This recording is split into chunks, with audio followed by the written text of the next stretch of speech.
Hey guys, today in our quick Spanish lessons, we're going to be looking at the difference between two verbs, saber and conocer.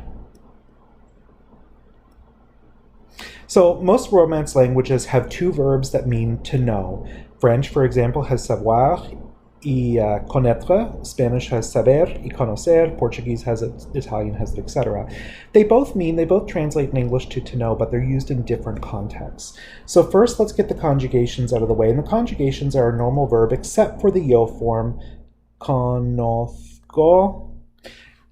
So yo sé, tú sabes, él sabe, nosotros sabemos, ellos saben. Conocer is yo conozco, tú conoces, etc. Right? So the yo is an exception. The rest are normally conjugated. So saber is to know to know a fact, information, or how to do something. How to do something. Conocer implies familiarity with a subject. Familiarity. So how are those different? Well, let's take a look. So if I were to ask you, do you know Dr. Hopkins? You would reply with conocer, because usually when we're talking about people,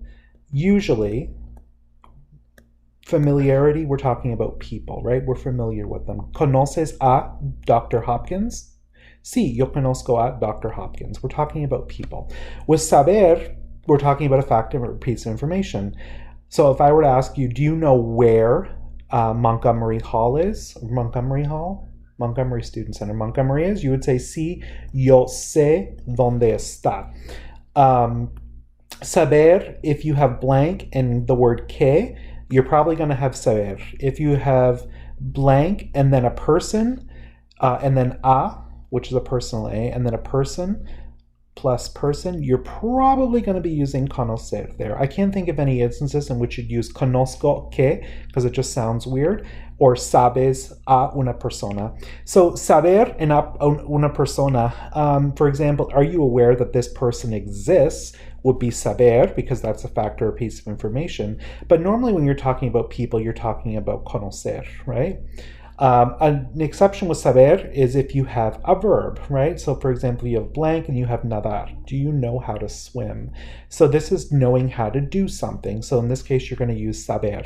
Conoces nadar? No, that sounds weird. That just wouldn't happen.